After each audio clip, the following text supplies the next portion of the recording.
তো ছেলের আবদারে বানিয়ে ফেললাম এগ চিকেন রোল। তো এগ চিকেন রোল বানানোর জন্য আমি এখানে নিয়ে নিয়েছি পরিমাণ মতন আটা, তাতে দিয়ে দিয়েছি নুন স্বাদ মতন এবং অল্প একটু চিনি, আর দিলাম অল্প একটু সাদা তেল। তো ভালো করে ময়ানটা দিয়ে নিয়েছি। যখন দেখলাম এরকম মুঠ হয়ে যাচ্ছে, তার মানে আমার ময়ানটা কমপ্লিট হয়ে গেছে। মিক্স করে নেওয়ার পর আমি গরম জল দিয়ে ভালো করে বেশ ডোটা মেখে নিলাম। মানে একেবারে পুরো জলটা দিয়ে নিই, অল্প অল্প করে জল দিয়ে বেশ একটা সফট ডো বানিয়ে নিলাম। তো এটাকে আমি রেস্টে রেখে দেবো। তারপর আমি ভেজিসগুলো কেটে নেব। তো এখানে ভেজিস হিসেবে আমি দিচ্ছি ক্যারট আছে, ক্যাপসিকাম আছে এবং অনিয়ন আছে। এগুলো আমি সব সরু সরু লম্বা লম্বা করে কেটে নিয়েছি। সব সেম সাইজেরই আমি কেটে নিচ্ছি লম্বা লম্বা আকারের। দেখতেও বেশ সুন্দর লাগে এবং খেতে তো অবশ্যই ভালো লাগে। তো চিকেন রোলের মধ্যে একটু ভেজিস পড়লে ভালোও লাগে, আর বাচ্চাদেরকে ভেজিটা খাওয়ানোও হয়ে যায়। তো তার মধ্যে নিয়ে নিয়েছি 2 কুচি রসুন, সেগুলো আমি জিরি করে কেটে নিয়েছি। তো এখানে বোনলেস চিকেন নিয়েছি অল্প পরিমাণ, তাতে স্বাদ মতন লবণ দিয়ে দিয়েছি এবং একটু ব্ল্যাক পেপার দিয়েছি, দিয়ে অল্প একটু সয়া সস দিয়ে, আর দিয়ে দিয়েছিলাম এখানে একটু রসুন কুচি, মানে 1 কোয়া রসুন, এটাকে আমি গ্রেট করে দিয়েছিলাম। তো আমি এর মধ্যে আদা রসুনের কোনো পেস্ট দিইনি। এইটুকুনি চিকেন আর ম্যারিনেট করবার জন্য আদা রসুনের পেস্ট আমি ব্যবহার করিনি। তো এটাকে মোটামুটি 15 থেকে 20 মিনিট এইভাবে রেস্টে রেখে দিয়েছি। তো রেখে দেওয়ার পর প্যানে একটু তেল দিয়ে, অল্প পরিমাণ তেল দিয়ে আর একটু রসুন কুচি দিয়ে চিকেনগুলো আমি তার মধ্যে দিয়ে দিই। তো ভালো করে বেশ চিকেনটা আমার ভাজা ভাজা হতে থাকে তেলের মধ্যে। তো দেখতেই পাচ্ছ কী সুন্দর, মানে এটা চিকেনগুলো আমার তেলের মধ্যে ভাজাও হলো এবং বেশ সেদ্ধও হয়ে গেল, বেশ সুন্দর নরম হয়েছিল চিকেনটা। তোমরাও না বাচ্চাদেরকে ঠিক এইভাবে সন্ধ্যার রেসিপিগুলো করে দিতে পারো। যেহেতু পুচকে খাবে তাই ঝালটা খুব বেশি দিইনি, যেহেতু পেপার আছে।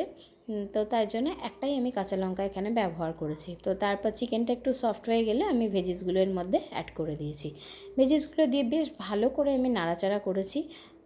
বেশ অনেকক্ষণ ধরেই আমি এটাকে নাড়াচাড়া করেছি। তো এতে আর নুন দিইনি, যেহেতু চিকেনে আমার নুন দেওয়া ছিল, সেই নুনেই হয়ে গেছে। তো ওপর থেকে একটু সয়া সস দিয়ে দিয়েছিলাম অল্প পরিমাণ, যাতে ভেজিসগুলোর কাঁচা গন্ধটা চলে যায়। আর একদম শেষে আমি একটুখানি এখানে দিয়ে দিয়েছিলাম টমেটো কেচাপ। তো টমেটো কেচাপ প্রতিটা বাচ্চাই খেতে বেশ ভালো লাগে, আর খুব সোনামুখ করে ওরা খেয়ে নেয় টমেটো কেচাপ দিলে যে কোনো জিনিসে। তো ব্যাস আমার এখানে এই ফিলটা পুরো রেডি হয়ে গেছে, ফিলিংটা। তো এখানে দেখতেই পাচ্ছ আটাটা আমি নিয়ে নিয়েছি। তো এটাকে আমি 4টে টুকরোয় ভাগ করে নিয়েছিলাম। তো আটাটা থেকে আমি বেলে একটা বেশ সুন্দর রুটির আকার পাতলা করে আমি বেলে নিয়েছি। দেখতেই পাচ্ছ খুব মোটা আমি কিন্তু করছি না, পাতলা মতনই করছি। তো ভালো করে আগে এপিট ওপিট আমি ভালো করে সেঁকে নিয়েছি। সেঁকে নেওয়ার পর দেখো সেঁকা হয়ে গেছে আমার পুরো রুটিটা। তো একটা ডিম নিয়ে নিয়েছি। ডিমের মধ্যে অল্প পরিমাণ নুন এবং ব্ল্যাক পেপার দিয়ে ভালো করে ডিমটা ফেটিয়ে নিয়ে, আমার রুটিটা যখন পুরো 2 পিঠ ভালোভাবে সেঁকা হয়ে গেছে, আমি রুটিটাকে নামিয়ে নিয়ে প্যানে অল্প পরিমাণ তেল দিয়ে ডিমটা আমি যে গুলে রেখেছিলাম সেটা প্যানে দিয়ে দিয়েছি। তার উপর থেকে আমি রুটিটা দিয়ে দিয়েছিলাম।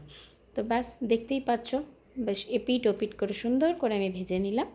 ভেজে টেজে নিয়ে বেশ একটু কড়া কড়া করেই ভাজতে পারো, যে যেরকম খাও।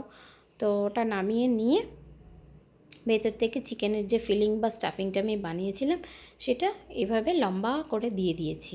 তো এর ওপর থেকে লম্বা লম্বা ঝিরি করে কেটে রাখা পেঁয়াজ এবং শসাটাও কেটে রেখেছিলাম পরে বন্ধুরা, তোমাদের আর সেটা দেখানো হয়নি। তো শসাটাও লম্বা লম্বা করে দিয়েছি, ভেতরে একটু ধনেপাতাও দিয়েছি। তো চিলি সস একটু ব্যবহার করেছিলাম। তো এখানে দিয়ে দিয়েছি একটু টমেটো কেচাপ, একটু লেবু দিয়ে দিয়েছি, আর এতে দিয়েছি অল্প পরিমাণ একটু বিট লবণ। বিট লবণটা দিলে বেশ টেস্ট হয় ভালো। আর দিয়েছি ব্ল্যাক পেপার। লেবু, বিট লবণ এবং ব্ল্যাক পেপার দিয়ে দারুণ লাগে। আমি এখানে ইকোবেকের এই পেপারটা ইউজ করি, খুব ভালো লাগে আমার এই পেপারটা ইউজ করতে। এই বাটার পেপারটা দারুণ কাজে দেয়। হ্যাঁ, খুব মানে আমি এই যে কোনো পারপাসে, ছেলের টিফিন পারপাসে আমি এটা ইউজ করি, খুব ভালো। তো দেখতেই পাচ্ছ আমার এখানে এগ চিকেন রোলটা একদম রেডি হয়ে গেছে।